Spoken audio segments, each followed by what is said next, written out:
The views expressed on the Nova Society are those of the panelists and guests and do not necessarily reflect the views or opinions of the Phoenix Research Institute or any institution which any panel member is associated. Welcome back to the Nova Society, a space where dialogue deepens understanding and civic responsibility comes to life.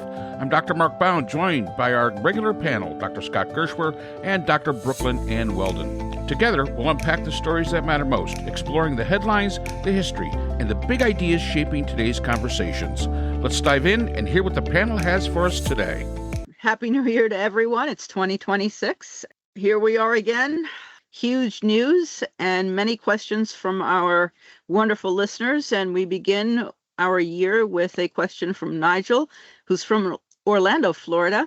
And Nigel writes, I'm sure your mailbag is getting blown up with questions about the U.S. attacking Venezuela and the arrest of President Maduro. Yeah, and also his wife. So I guess the obvious question would be, what is the panel's reaction to this development? You've talked about how this type of action might be about regime change, but Trump is leaving the vice president in place. So is this really a regime change? Trump seems to be talking only about oil. Nothing about these drugs, which was how this was framed as starting in the first place. An excellent point, Nigel. Yeah. And I've seen that may be the fact that Trump mentioned oil 40 times when talking about the arrest of, I guess, would be former President Maduro, and did not talk about drugs at all in the indictment in New York. The people of the United States against Nicolas Maduro, it mentions narcoterrorism, and which of course is drugs, that may be part of Maduro's legal defense, because Trump is not talking about narcoterrorism, he's talking about oil. So, Mark Scott, what do you say? What do we have? Regime change or not really? No, how could you have regime change? The vice president is there, and he's rejected Ms. Machado, the Nobel Prize laureate, from returning to the country, reportedly because she accepted the Nobel Prize instead of letting him have it, even though she dedicated it to him. There was a winner of this election. His name is, I believe, Gonzalez, and he's not being brought back to take his rightful place as the popular winner of the election in Venezuela. And no, this really only seems to be about one thing, and it's got nothing to do with drugs, and it's got nothing to do with the Venezuelan people, and it really doesn't have any benefit to us as in the United States either. But we'll get to that in a minute, I'm sure. Yeah, I'm sure we will. And I did notice in the indictment that they're bringing up against Maduro, there was nothing mentioned about fentanyl. Everything was cocaine. So where's this big fentanyl thing that you've been talking about? I also thought it was rather funny that they brought up that he had machine guns, which I thought was hilarious for, those that are so big under the Second Amendment having a problem with that. Nigel, this is, I guess when we were talking about this before, one of the things we said was regime change, and I guess that was hopeful on our part, because that would be some bit of legitimacy that we were looking to help the people of Venezuela.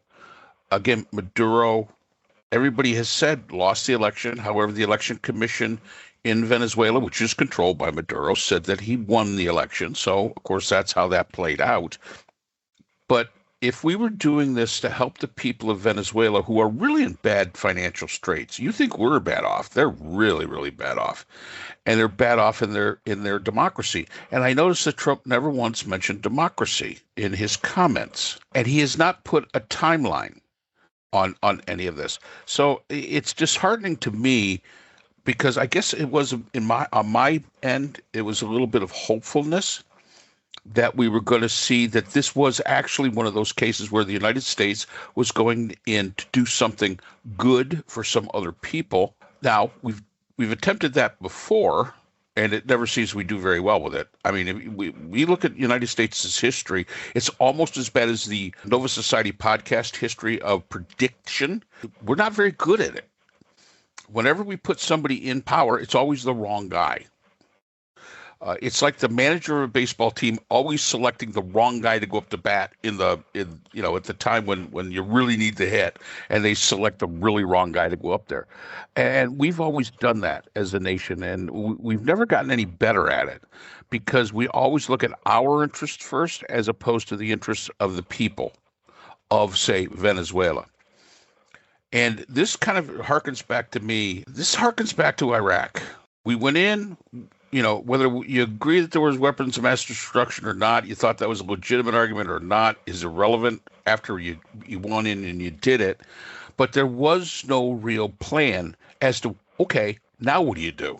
And I think that's the thing that's disheartening to me is if this is about oil, if you don't think the people of Venezuela aren't going to see that this is only to benefit the big oil companies of the world, and that's why this is being done, which is really the way it's in many circles being framed that way, then this is going to be a hard road.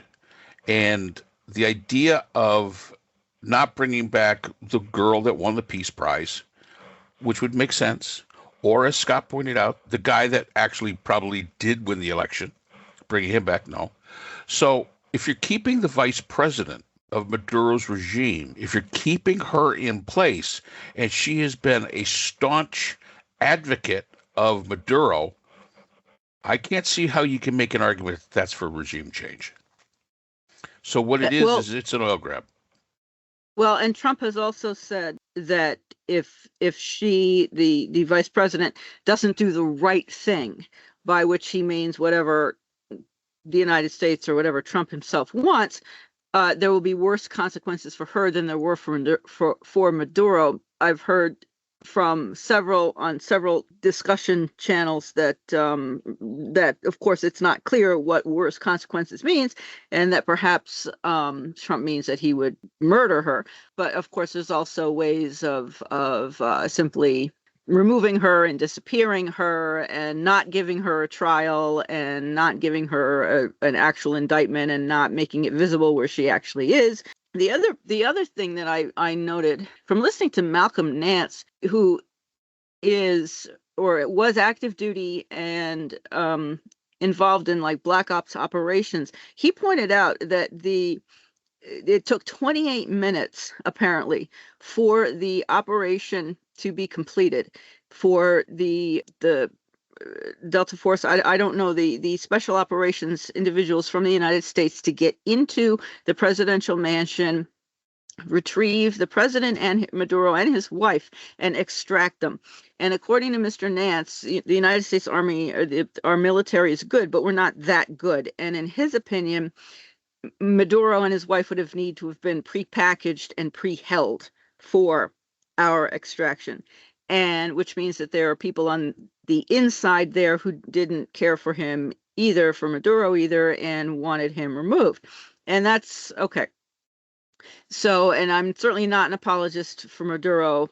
No one that I have listened to, no one I've read, as Mark indicated, also, no one seems to think that Maduro was a wonderful person who should have remained where he was. Absolutely not. He didn't have anybody's support, including of his own people. Now, as I understand it also from Malcolm Nance, the Chavistas, and I don't speak Spanish, so I apologize. My accent is, I'm sure, is and pronunciation are both incorrect. There are more generals in the Venezuelan army than there are in any army in the world, a standing army. And each person has his own fiefdom, his own area of control.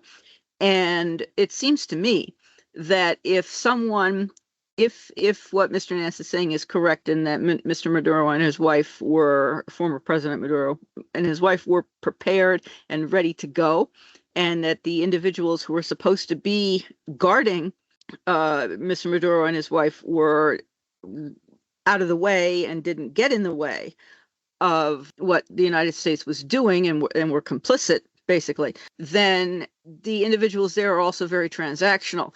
And to think that there are not going to be other transactions that could be made where deals are better than they could get than with the United States, I think is foolish. They're a strong ally. Venezuela is a strong ally, strong allies with China. Someone is going to pay for oil. And I've noticed that despite what Trump has said, oh, the oil companies, our oil companies, American oil companies are going to come in, and ConocoPhillips is already doing business there. I don't know. ExxonMobil is not. So we have one active oil operator in Venezuela. So according to Trump, all American oil companies are going to come in and spend billions of dollars and get the infrastructure up and going and so on and so forth.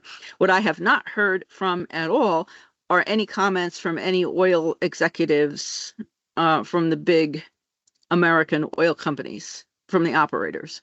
I have heard nothing about what they think. And that, I think, is a huge missing piece, along with, of course, no democracy. And as you both said, the properly elected president of Venezuela is in exile. He's in Spain, to my knowledge. He should be returned. And I mean, he has the support of the people. I don't see that we, the Americans, are going to be seen as anything other than a colonizing invader stealing natural resources. We're supposed to run the country. We're not even there. Yeah. So, Brooke, a couple of things about that. First of all, you brought up the military, and I just want to say this at the top as best I can. This was a horrible use of our military. This was a disgraceful use of our military. However you want to frame it, whatever actually happens, whatever the cause of this thing was, however easy it was or hard it was, we're putting our troops in harm's way. As Rubio said yesterday on one of the morning shows, to support a police action, to support law enforcement. Trump actually called it an anti-sovereign act. It isn't. In his presser, and that is correct. And he certainly made a mistake there, because I mean he shouldn't have said that, because of course that's exactly what we did, was invade a sovereign nation. Yeah. And as you said, this is absolutely unacceptable use of our military. And I have a question for both of you. Would this be an illegal order? Because this is unconstitutional in my opinion. This is certainly unconstitutional. It's against international law. Would this have been an illegal order?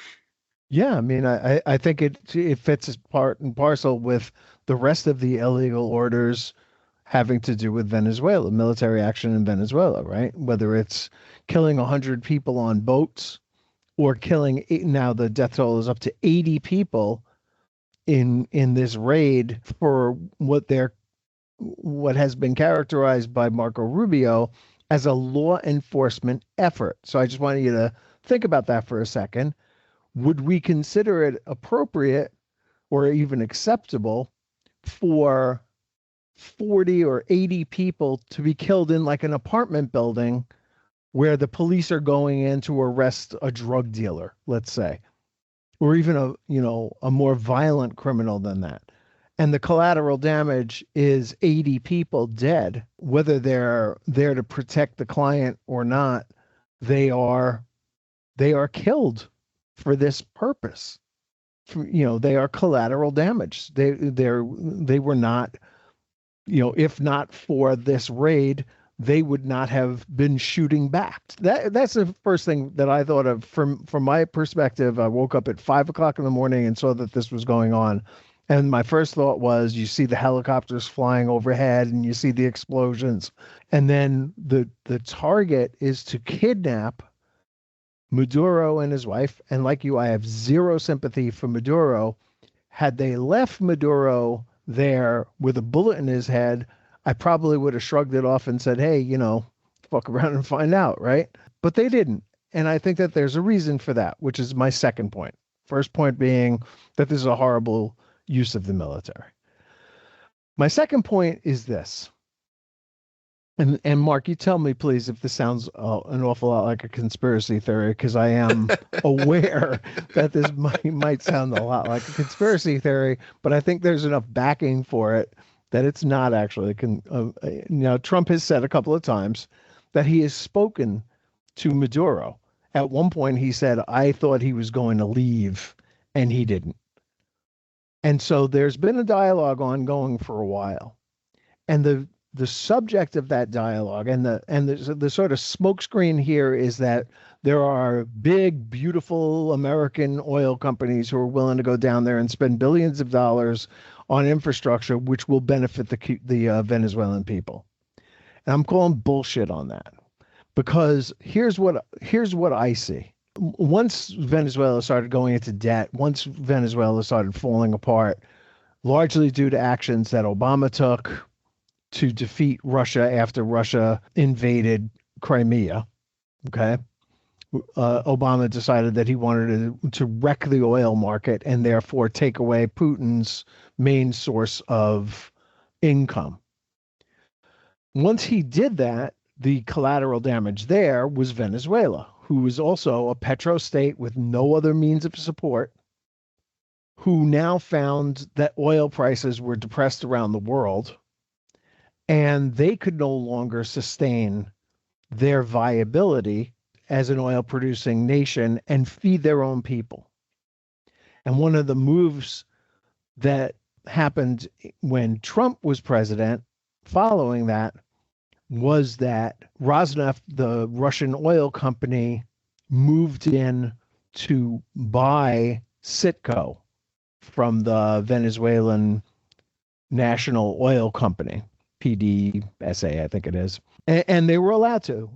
Russia bought a controlling interest, or a 49% interest, close to a controlling interest in Citgo. But what happened was, almost immediately, American companies who had been suing Citgo to have loans repaid to them that they were loaning Venezuela all along, now turned their attention to Rosneft and said, now we're taking you to court and you're going to have to pay these debts off for the Venezuelans. So please follow me. I know this is a little complicated.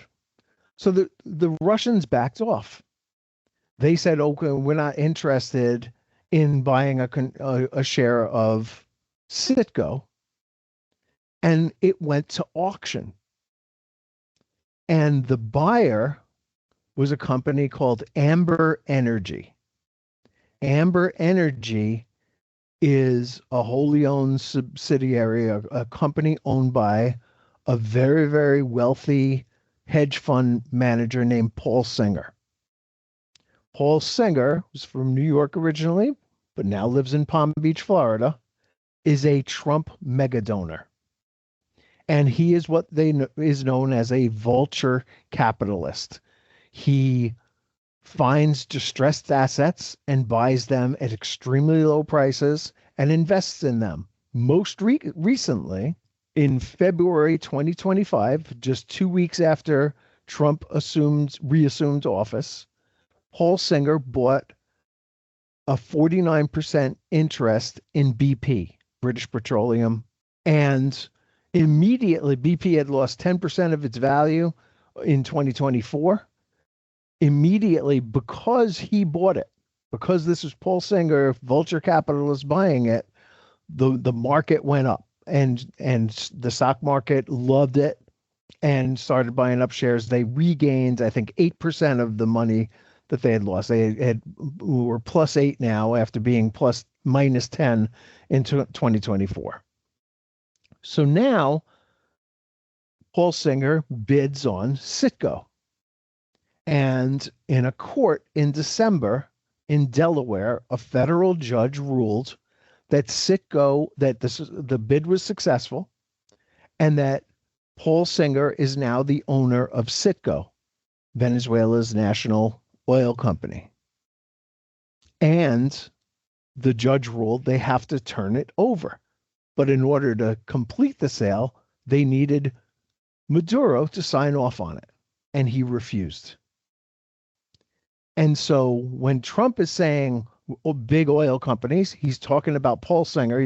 I don't think he's talking about Conoco Phillips. I don't think he's talking about ExxonMobil. I think he's talking about Paul Singer, who is again a Trump mega donor, a good close friend of his, who most recently contributed $1 million to the fund that is supposed to defeat Thomas Massie, the Kentucky congressman who is leading the charge on the Epstein files, right? And when Trump says, I thought he was going to leave, I thought, this action using a U.S. military assets, a lot of them, was merely to get Maduro out of the way, bring him to New York, where I'm sure at some point or another, a piece of paper is going to be held to him, and he can be assured that his signature needs to be on that piece of paper.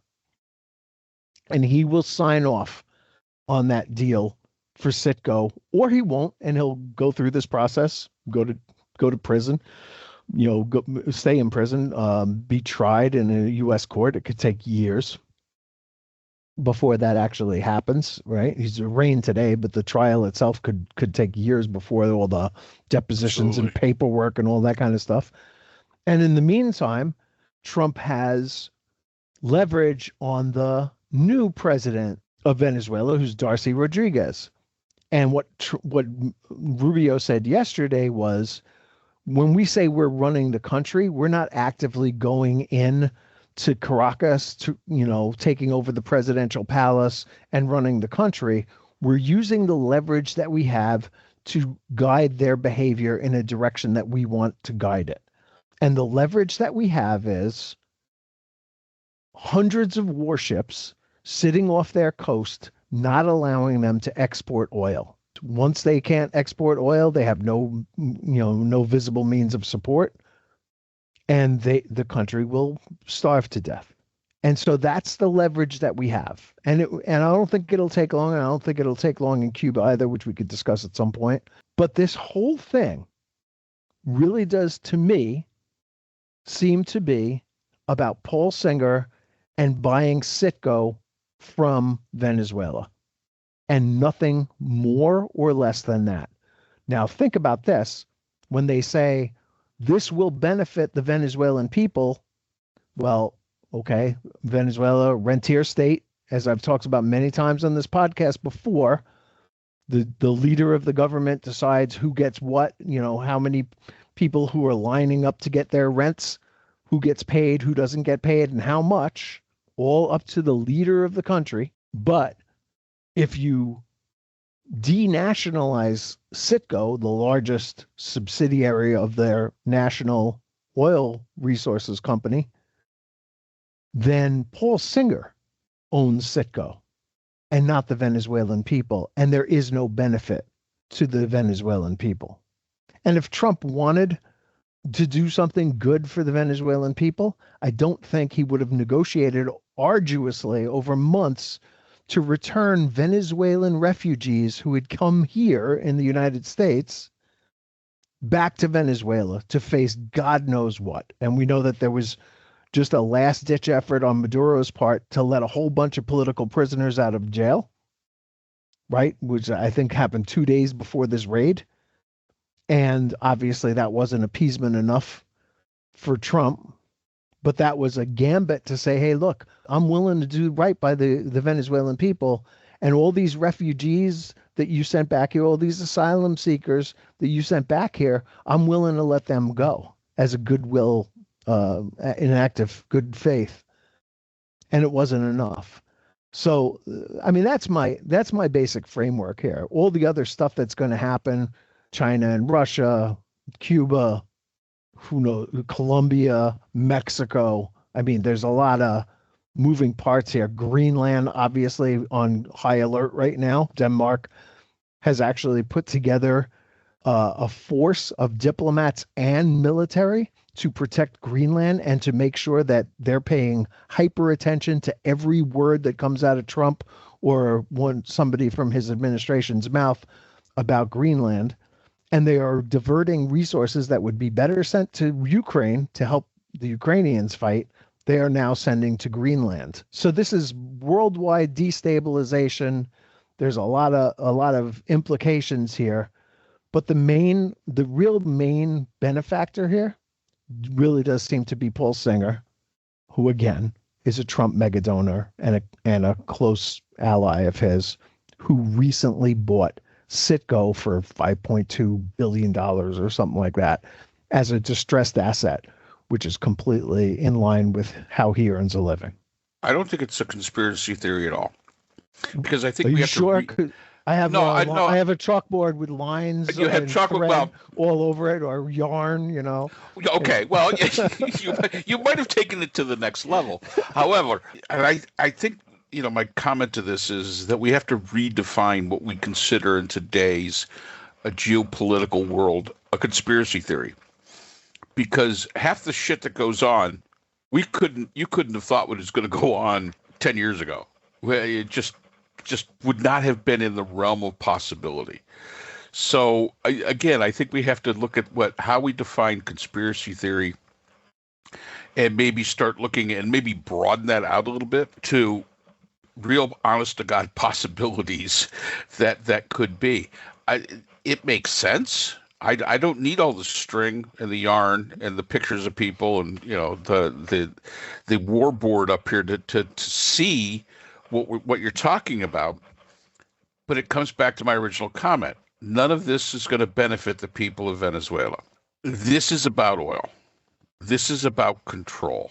I know Rubio said, no, we're not going to have boots on the ground, that they're going to be there. But then again, J.D. Vance, made a comment, and not more than an hour later, Trump basically debunked that. So it is so difficult to keep track of what's going on. But I will say this, and again, let's do another bit of a conspiracy theory. This came out almost on the day that the Epstein files were supposed to be released. Right. So there's so much when you have an administration that is this corrupt with so much that they have to hide. And if you get an opportunity to listen to don't listen to all of it because it's like 8 hours worth, to the Jack Smith speaking with the Congress, that'll tell you a lot. He pulled no punches. I don't know what the Republicans thought they were going to do by bringing him in, because this guy's a heck of a lot smarter than they are, a heck of a lot better lawyer than they are. He's well respected. And the fact is he basically told the truth. Whatever they thought they were going to get out of it, they obviously did not. It just brought it up more. So there's so many things that the Trump administration is trying to hide here. Epstein files, the fact of the corruption, the idea of the rentier state. And I think, when I first saw this flash across the screen that we had done this, my first thought was rentier state. They collapsed because they were a rentier state. And as Scott has pointed out here numerous times, they were a rentier state when it came to oil. Oil collapses, the rentier state collapses along with it, making them revitalizing the oil industry. I don't know if that's just going to make them a rentier state again, but a rentier state to the United States. This smacks you right in the face of colonialism. This smacks you right in the face of imperialism. All those things that we hoped that we had abandoned in the early 20th century. Absolutely just smacks you in the face of those old ideas. And I was talking to somebody earlier today, and they said, it almost feels like the 1950s again. And I said, you know what? It's not the 1950s. 1950s were actually pretty good. You don't want to know what this feels like? This actually feels far more like the 1870s. Or the 1890s. Or 1890. Yeah, absolutely. When the Spanish-American War. Correct. Or when grabbing up powers, the Philippines, right? Grabbing up the Philippines, grabbing up Cuba. The Banana Wars. Absolutely. But even if you go back a little further, you see, the Dutch, the French, the Germans, the British, they had that colonial outreach out there. If there's one thing about colonialism that you can say almost definitely, and I challenge anyone to show me differently, colonialism never benefits the colonized. Ever. Now, if there's a listener out there that can show me proof that is actually substantial, Okay. not a bullshit one, but a substantial benefit All right, to Mark, the people. wait. Are you going to give me one? You got? No, you don't. Oh, I'm I going do. to No, I do. I'm going to call bullshit. What do you got, Scott? All right. In the movie Monty Python Life of Brian. Okay. There's a scene where John Cleese, as the head of the Judean People's Front, Yes. is talking about how they need to overthrow the Romans, and the Romans ain't never done nothing for us. And somebody says, "Well, there are the roads," and he goes, "Well, yeah, the roads, okay." I mean, and he's like, "And sanitation." He goes, "Yeah, sanitation. That goes without saying. Yeah, of course, there's sanitation." And then somebody else goes, "And you can walk the streets at night." Remember how dangerous it was here before the Romans came? And they just go through this huge list of things that the Romans had done for them. All right, so there's one. When the Romans took over Judea and turned it into Palestine, which is a Romanization of Philistine, they actually benefited some of the people there. So there we have it from the annals of Monty Python. You got, if you have to, now to your point, if you have to go to Monty Python to find an example, it's probably a fair point that you are making. And I wanted to add one more thing. Mark, you were saying that this is like Iraq. It also occurred to me that in one instance, at least, this reminds me much more of Vietnam, where Trump was reminded that he had said, "Oh, no more foreign entanglements, no this, no invasion," and how terrible Iraq was. And Trump said, "Well, that was Bush. He didn't do Iraq. Bush did." And I was immediately reminded of the United States approach to Vietnam, where, the French had failed, and with their colony, they couldn't control their colony, and we were going to in Indochina, and we were going to show them how it was done, because we were the victors in World War II. And of course, we know what happened in Vietnam. And it actually, Brooke, Mark and I are both too young for Vietnam. Can you explain that to us? What happened? We don't recall. Yeah. But it's true. I mean, and that was the whole point also, I think, of Iraq was going to erase the Dick Cheney said that, Iraq was going to wipe away Vietnam. So Trump thinks that because he's doing something, now, of course, he'll be fine and everything will be great because he's doing it. And here again, we're back with his personality disorder. And unfortunately, having failed to stop him domestically and failing to do anything now, he's simply going to be encouraged to continue with, Colombia and Cuba and Greenland and so on and so forth. And as you were saying, and this is massively destabilizing. Yeah, no, and just to build on that, Brooke, because I think that's a really good point.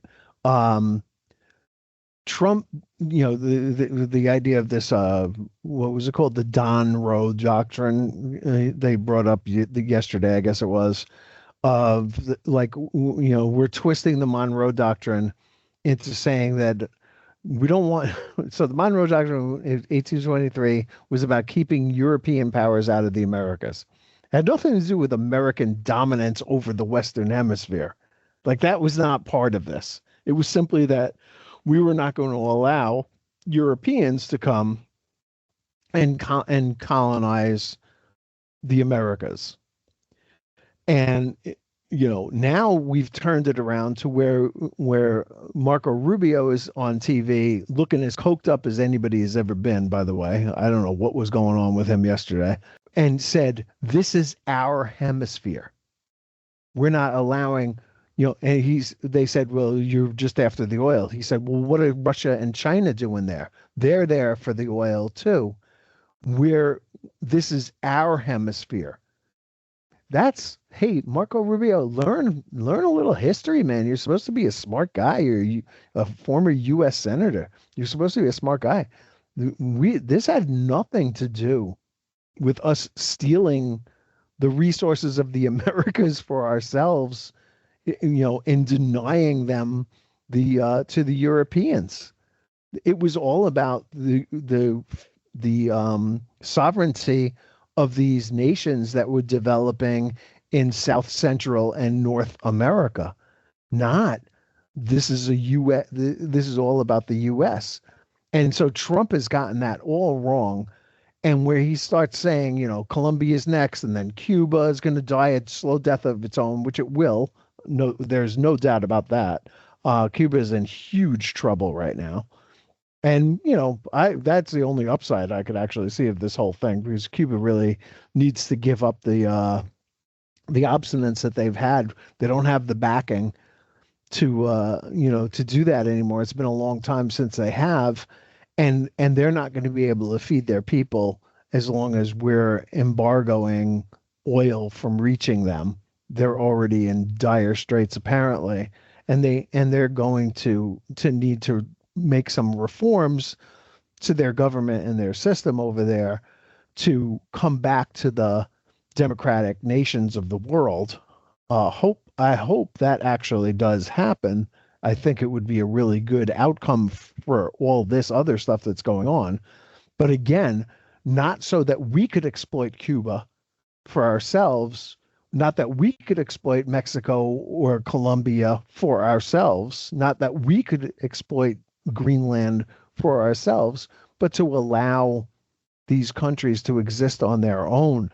The biggest difference, of course, between what Trump wants to do in Venezuela and what Russia and China have done is Russia and China were buying oil from Venezuela.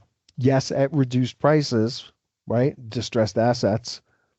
But we are now, going to buy and privatize what had been their national natural resource. And that benefits them, the people there, not one bit. So it's a really big difference. And I would say also, just one final word on that, is that Donald Trump doesn't have doctrine. Donald Trump has a need for the next 5 minutes to get through something, and then he'll improvise after that from there. And there's no plan here. There's no grand policy or anything like that. There's no doctrine. He needed to repay a friend, and he did this move in Venezuela, kidnapping Maduro and his wife so that they could sign the papers that allows BP to be bought by Paul Singer. That's it. There is no other plan. The oil companies have no interest in going down there and spending billions and billions of dollars. I'm sorry, what did I say? BP. I'm sorry. Yeah, Citgo. Right. Our oil companies, Chevron and the rest of them, have a little presence down there, but they don't want to spend billions of dollars on refining oil. Once Trump is gone, we go back to green energy and trying to find alternatives to this horrible thing. Anyway, I mean, the oil has proven itself second only to God in terms of destructiveness in the world. And so this is not going to last. Nobody has built an oil refinery. I'm not even sure when the last one was built. It was like the 1940s or something like that, because it's expensive and it's not worth the money. Oil right now is cheap. We're down to like $50 a barrel. May have gone up today because of this stuff, but it's a relatively cheap thing per barrel right now, and there's no reason to invest more money in it. It's not going to last. So this is all just bullshit, smoke and mirror stuff on the part of Trump to justify what he did for a friend, to repay him for his many campaign donations. And I think that's really all it is. And that is very, very possible. All right. So I think we all agree that this was probably less about regime change and more about basically oil and some of the corruption that exists within the administration. And that's all the time we have for today's episode. The Nova Society is a production of Nova Society Media, a division of the Phoenix Research Institute. We want to thank our production partners, Buzzsprout, who hosts the Nova Society, Audacity, our editing team, Apple Podcasts, the largest source of podcast and music online, Spotify, the most popular platform for the Nova Society, and iHeartRadio, your destination for all things music and podcasting. The Nova Society is available on all of these and other quality platforms listed in our description.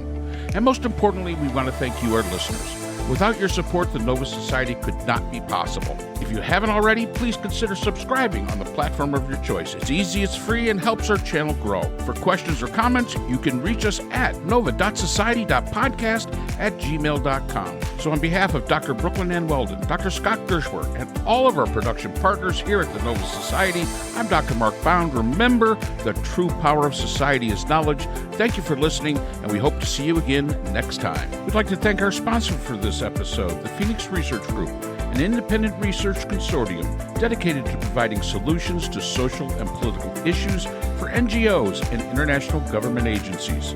Through multidisciplinary, nonpartisan, and unbiased research, the Phoenix Research Group advances understanding and practical strategies for complex challenges. The Phoenix Research Group is a division of the Phoenix Research Institute, the producer of the Nova Society podcast.